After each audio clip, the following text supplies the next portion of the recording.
मां नहीं चाहती कि मेरा बच्चा मुझसे अलग रहे। बच्चा बड़ा हो जाए, शादी हो जाए तो माँ के पास रहना पसंद नहीं करता है। अब यहाँ कोई पसंद ना करे जाकर के गुनाह में रहने लगे, माँ यहाँ रह रही है तो माँ तो हर पल तड़पती है बेटों के लिए, लेकिन बच्चे को उतनी नहीं लगती है। एक माँ बाप बच्चों के लिए बहुत कमाती है। एक माँ कभी ये नहीं सोचती है कि मुझे साड़ी नई नई लेनी है, कि ये काम करना है। माँ सिर्फ ये चाहती है कि मेरे बच्चों को कष्ट ना हो। एक माँ गोद में लेकर के खिलाती है तो माँ कहती है, बच्चा छोटा होता है कि जहाँ तक मैं देखूं तो बच्चा जमीन पर रोता है तो गोद में ले लेती है कि मेरे बराबर तू भी देख सकता है। और जब एक बाप लेता है तो वो अपने कंधों पर बिठाता है तो बाप का इशारा होता है कि जहाँ तक मैं नहीं देख सकता हूँ वहां तक मेरी औलाद देख सकती है।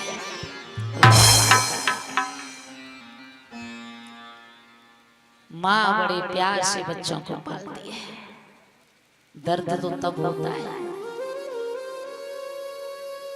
जब बच्चे बड़े हो जाएं, माँ बाप पर बुढ़ापा आ जाए, तो जिन बच्चों के लिए पूरी जिंदगी कमाते रहे और बाद में वही बच्चे कहते हैं कि आपने सारी जिंदगी में हमारे लिए कुछ नहीं कर पाया, तो उस माँ बाप को दर्द होता है। बेटा को एक माँ बहुत चाहती है। बेटा जब परदेश चला जाता है ना नौकरी के लिए, जब बेटा परदेश चला जाता है नौकरी को तो बहुत दिन हो जाते हैं, आने को फोन करे तो पत्नी से कहेगा कि मैं कल घर आ रहा हूँ, ये बताओ कुछ लाना तो नहीं है, कुछ मंगाना है। तो पत्नी बता देगी ये नहीं रहा, वो नहीं रहा, ये लाना वो लाना। बच्चों को पूछेगा कि मैं कल घर आ रहा हूँ, कुछ लाना है, तो बच्चे भी बता देंगे, बहन बता देगी, भाई बता देगा। लेकिन जब बेटा कहेगा कि थोड़ा मेरी माँ से बात कराओ, तो कान पर फोन माँ के जाएगा, तो बेटा कहेगा माँ मैं कल घर आ रहा हूँ, मैं तू ये बता तेरे लिए क्या लेकर के आऊं। तो माँ एक शब्द कहती है, अरे बेटा तू मेरे लिए कुछ मत लाना, तू तो ये बता तू को ला करके क्या खाएगा, मैं तेरे लिए क्या बना करके रखूं।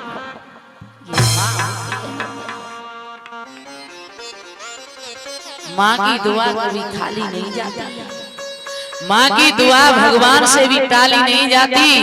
दूसरों के घर में काम कर करके 10 बच्चों को पाल लेती है एक माँ, लेकिन बुढ़ापे में 10 बच्चों से एक माँ नहीं पाली जाती। ये माँ बेटे का रिश्ता ही पवित्र है। कि कितना निर्मल और पावन है जी माँ बेटे का नाता। धन्य है माँ जो अपने बेटे के लिए सब कुछ करती है। घर में अगर 2 रोटी बची हैं और बच्चा स्कूल से आ रहा होगा तो माँ को भले ही भूख लगी है, माँ नहीं खाएगी कि आकर के मेरा बेटा ही खा लेगा, तो मेरा तो पेट अपने आप भर जाएगा।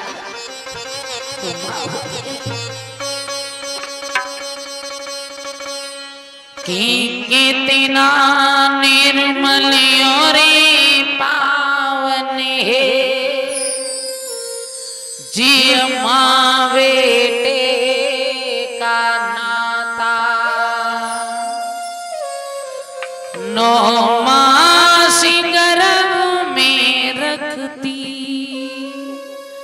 बा मैया शीस झुकाता।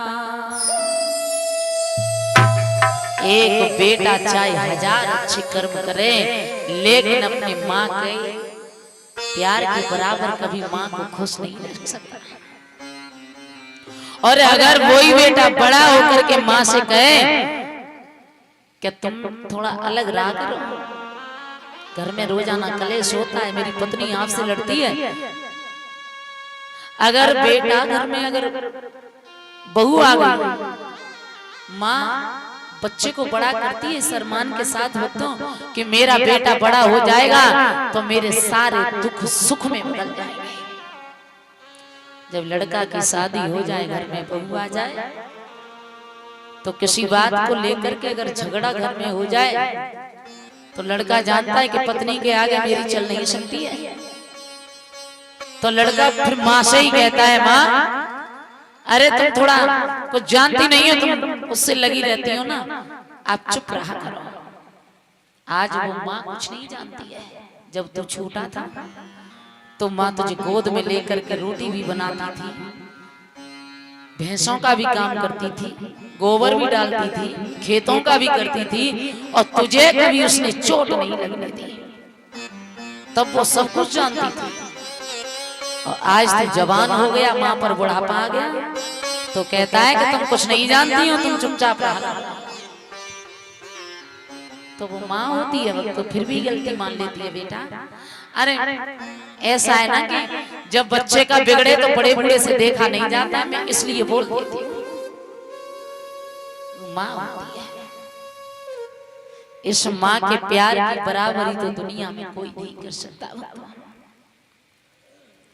अगर माँ के पीछे कोई रिश्ता टूटे तो टूट जाने दो, कोई तुमसे दूर जाए तो दूर जाने दो, लेकिन माँ और बाप के दिल को जीवन में मत दुखाना है। वही माँ की आत्मा देवकी के 6 बेटा मारे गए। 7वां गर्भ अधूरा था, 8वें गर्भ से बेटा हुआ तो देवकी ने जी भर के उसे दूध नहीं पिला पाया। एक दिन की बात, देवकी को आधी रात्रि पर अपने बेटा की याद आ गई। बैठ करके रो रही है। वसुदेव कहने लगे, देवकी क्यों रो रही है? जवाब दिया, महाराज मुझे अपने बेटा की बहुत याद आ रही है। तो वसुदेव समझा रहे हैं, देवकी इस जेल में अपनी कोई सुनने वाला नहीं है, रो ना। हाथों को हथकड़ियों ने जकड़ रखा है, पैरों में बेड़ी पड़ी है। आरे पे राने में पड़ी है जंजीर, ओ जमाना को दिल भीतर समझ आए। पैराने में परी जंजीर, जमाना को दिल भीतर समझ आए।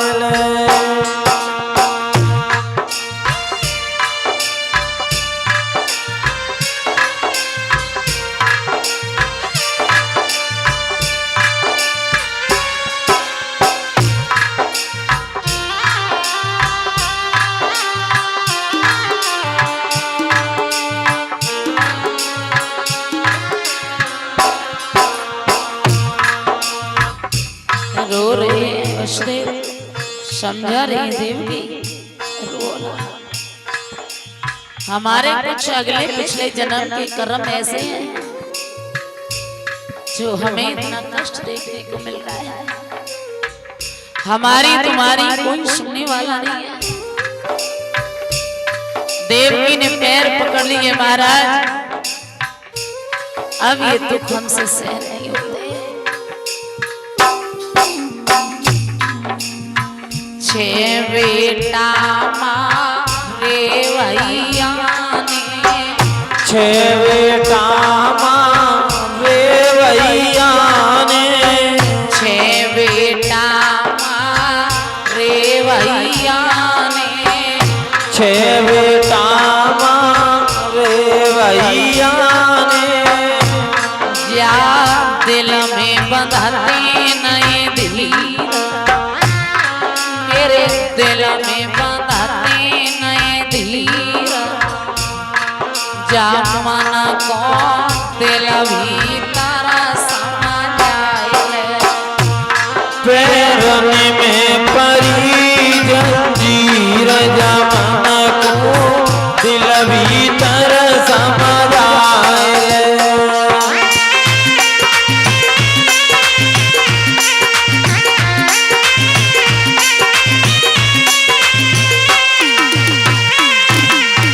रो रहे हैं देवकी कह रहे हैं महाराज क्या हुआ? वसुदेव समझा रहे हैं देवकी जो होना है वो हो रहा है। एक बार अगर रस्सी टूट जाए ना तो दोबारा बनती नहीं है। आरे टूटी ले जा जुरन की नायने, टूटी ले जा जुरन की नायने, टूटी ले जा जुरन की नायने, टूटी ले जा जुरन की नायने। चैगा सुभले लगी जा, चैगा सुभले लगी जा, जा मन को दिल भीतर समझाए। पैरन में परी जंजीर जमन को दिल भीतर समझाए।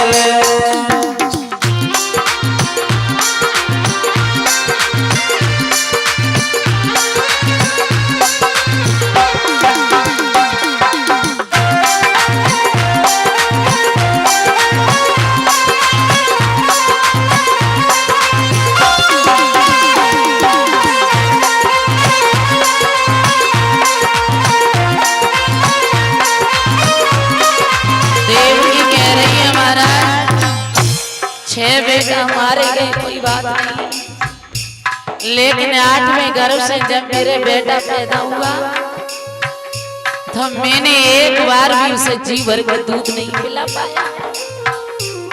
पता नहीं मेरा बेटा कहाँ होगा, क्या करता होगा। एक ही बात का कष्ट है और बोली मेरो रोवत होएगो, मेरो रोवत होएगो, जाने का सोवत होएगो, रोवत होएगो, जाने का सोवत होएगो।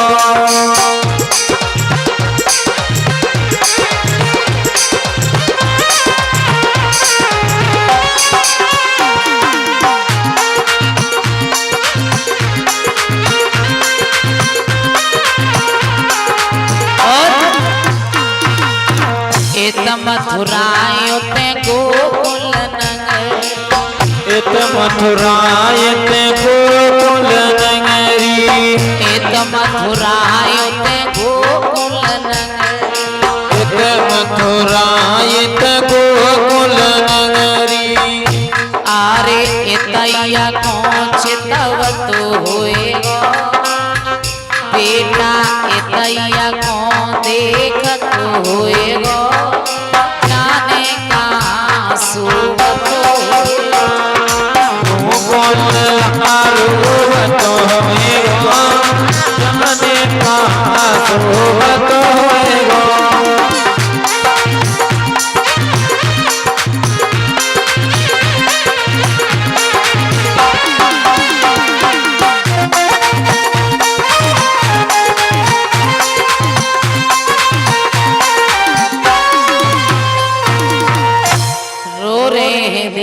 वसुदेव देवकी को धैर्य बंधा रही है, रुओ ना, जो किस्मत में लिखा होता है उसे कोई मिटाने वाला पैदा नहीं हुआ।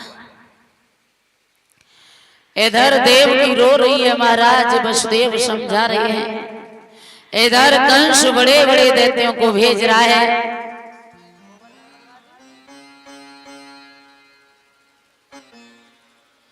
बड़े बड़े दैत्यों को भेज रहा है कन्हैया को मारने के लिए, लेकिन कन्हैया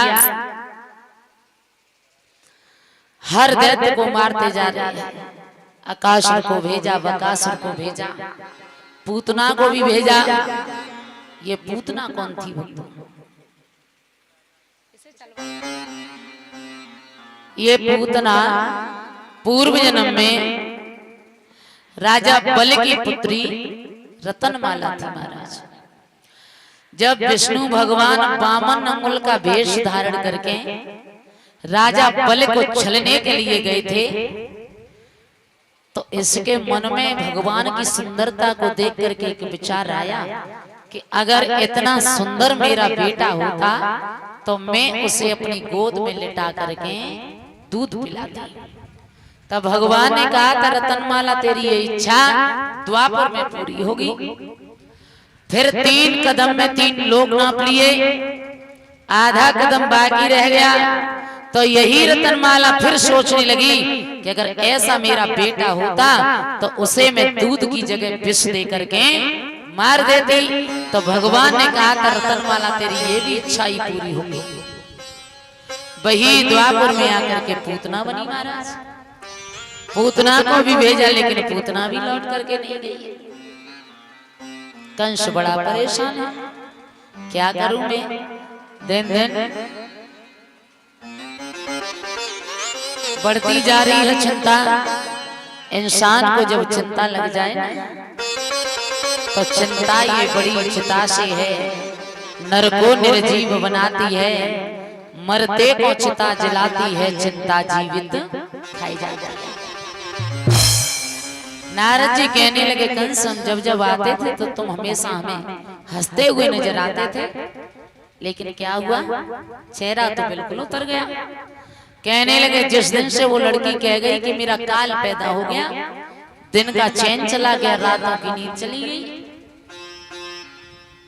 बड़े बड़े दैत्य भेजे लेकिन वो नंद का छोरा मरने में नहीं आ रहा है।